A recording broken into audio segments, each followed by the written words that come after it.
Hello guys, welcome to Grounded Roots Healing. My name is Jason and I'm not even sure what I'm going to talk about.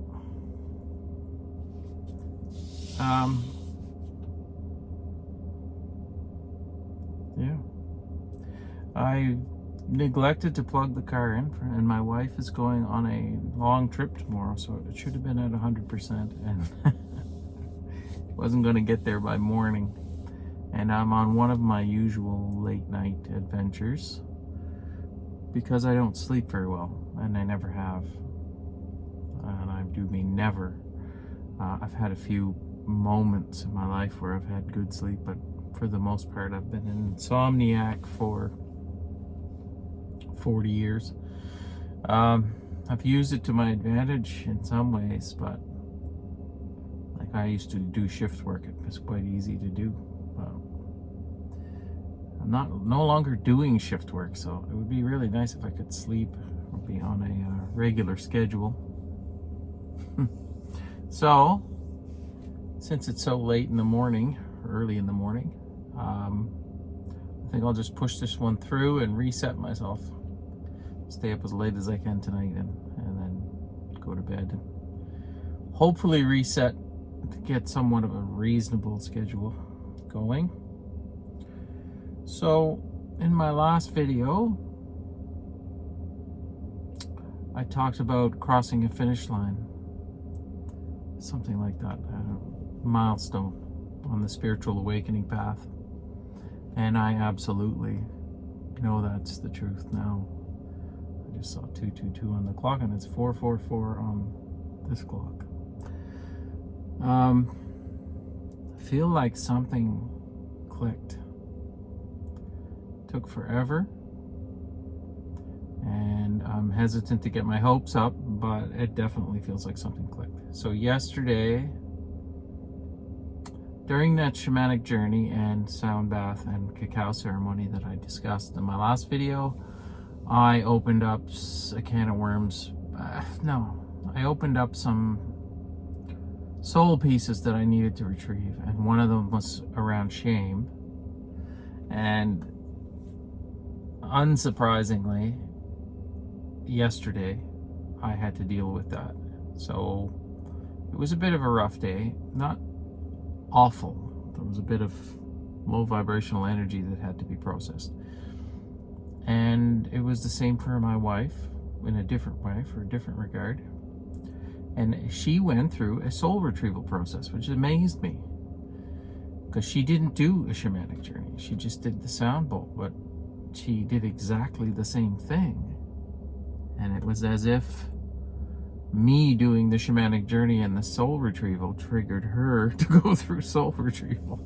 So we're going through some stuff, and we quite often do it together now. I don't know if we're going to find a way to divide and conquer using it, but you do this, I'll do that. Then we don't both have to do it. It doesn't work that way, but I definitely triggered that in her. So I was going through dealing with this shame stuff and processing it, and I made the realizations, put two and two together, and the best thing that I could do was go to the gym, which is what I did, and then worked this energy out, and then everything became clear on what was the issue. And so it was dealt with. I explained it to Amanda and we moved on. And while I was driving yesterday, I had this song popped in my head. It's called We Call by that's right here, Trevor Hall. I just played it, and for some reason I went and found the version with the lyrics so I could understand exactly what he's saying when the song came on, because I started singing it spontaneously. And whenever you do that, there's a message in there for you. Always. It just pops in your head out of nowhere and you start singing it. Go look at the lyrics. So I did that, and one of the main or one of the lines in the middle of the video is "No Shame." And then another song came on right after that, and it was an entire thing, or I can't remember what it's called. It was Kim Churchill. Entirety, something like this. You had the whole entire is what it's called. So I became clear that I had to process all of the shame for everything that I've ever done, or had done to me, or was put on me. So it was, like, I've had shame because I drank alcohol. When I was drinking the alcohol, I knew it was killing me. I knew it was shortening my life, and I made the choice to keep drinking it anyway. At least that's what I thought I was doing at the time. I understand what happens now. However, I did at the time have guilt, at least, and shame for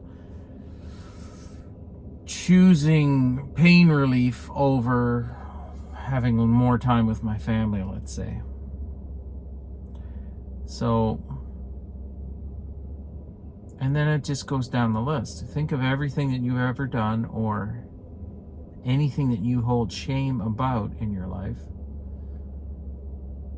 and what's the difference? I've forgiven myself for doing that with the alcohol. Why can't I forgive myself for anything else?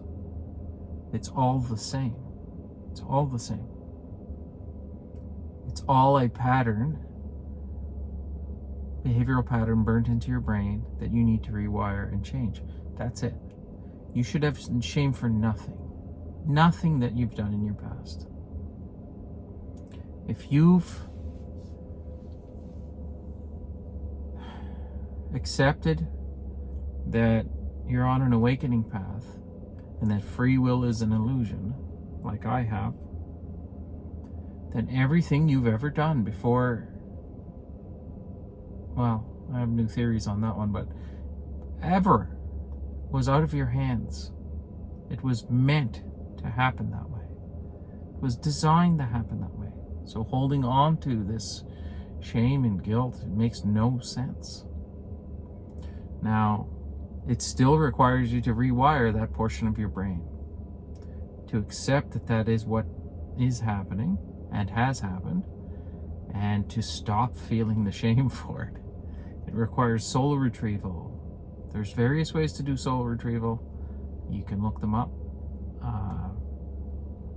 I just did one using shamanic journeying, but I do it whenever a thought pops into my head that I want to rewire, that I don't want to take control of me and ruin my day. I think about the thought or the memory or the whatever it is. I recognize it. If it's a memory, I take myself physically back to that memory, the time of that memory. I physically put myself in the corner of the room and look around for my piece of soul that went missing, call it back to myself, and then I visualize a golden thread back to my current self. I breathe myself back into my body, and then I cut that thread, and it works amazingly well. So I've been doing that for almost a year now, and it immediately became obvious that it works. So I continue to do it, but they just don't pop up as often. I've worked through a lot of them, and like I said in my last shamanic journey, it felt like I was sweeping up the pieces. And life is better when you're not constantly tortured by your mind. It's a wonderful thing to be in. So I've had this today, after dealing with all that stuff, I've had this sense of peace all day, and gratitude for what I have, and satisfaction with whatever I have, don't have much in the physical world, but I shouldn't say that. I have a healthy family. I have a roof over my head. I have food in the fridge. I have plenty. I don't have what I feel I should have for the amount of work I've put in over my life, but irregardless, I'm very grateful for what I do have. And, you know, I have this sense that I'm hesitant to call it a manifestation, because I think it just happens. I think it's written into our story, and we've done that to ourselves. And it's going to come. And these realizations that we're making are just planned out. They're part of the movie, and you're going to figure this stuff out when it's intended for you to do as such. But I do feel that some sort of big plot twist is written in for me. And I think life is going to get a lot easier on this physical side of things here.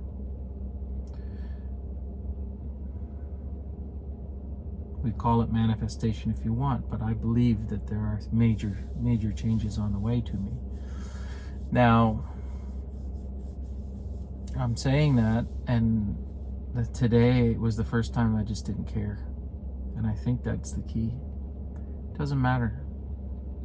If I live in this house the rest of my life, I'll make do with what I have. I'll be happy with what I have, not make do. So, who cares? You know? I know things are going to change on the outside. I know these let's say governmental issues, world issues are going to settle. I know how this plays out. I am clairvoyant. I have seen what happens. I'm watching it as if I'm watching a soap opera at this point. It's playing out exactly like I thought it would play out and wrote down. And it's going to get weirder, which only confirms that it is, as I say, and it is a movie, and you're supposed to grab the popcorn and not worry about any of this stuff. You know? For example, a certain president of the United States made a speech outlining how he was going to dismantle a certain group of people 2 months before this group of people gives up the reins of this controls of a system that they have control over. Now, if you were trying to dismantle a system, why in God's name would you announce it? Why would you announce all of that? Wouldn't you just pretend like everything's going to be fine and then do the things you say you're going to do? Well, that would make this movie less interesting, wouldn't it? So, 4, 5, 6, 7 on the clock. Holy Moses. Actually, 2, 3, 4, 5, 6, 7 in a row. Wow, I think I actually am on to something there. So, there's some saber rattling going on in the world, and the team that's in charge seems to be doing some things, let's say, that might make it more difficult on the next administration, or at the very least, difficult on the next administration. At the very worst, much worse, where they are not, let's say, giving up control of things so easily. So, as soon as I saw that speech, I was like, well, there you go. There's the plot twist. Anyway, the only reason I'm even talking about this stuff is to try and get through to somebody. Hopefully somebody watching this realizes what I have realized, and that this is all it's just a movie. You know? Plot twists are coming. Things are going to get interesting. We did this to ourselves. You know, life is going to get better. The synchronicities are going to come hot and heavy. And life goes on. Now, I have scheduled a shamanic journey that I will be hosting with friends of mine and some people I don't really know that well, which is amazing. I'm excited to do it, and I think it's just going to be a lot of fun. And it would be nice. Hopefully, some people will be able to journey with me, or I'll be able to bring people along, guide people along, and they get to see something which I find exceedingly interesting. But if not, it'll just be an interesting evening anyway. It's always good when you get together with high vibrational people and drink cacao, and usually some funny things happen. So it's always a lot of fun. So I think I'll leave it there. Yeah. What's this video about? I don't know. Doesn't matter. It's me rambling and in a state of peace with, I believe, a high vibration right now. Seeing through the veil extra easily. And up late at night again. Did I ever talk about why I was doing that? Yeah, I was gonna stay up all night here, so. The reset starts tonight. Hopefully I can make it as late as possible tonight, and then actually get back to sleeping during the night and awake during the day. Wouldn't that be something? So I'll leave it there. Like I always say, I hope this video finds you well. I love you all.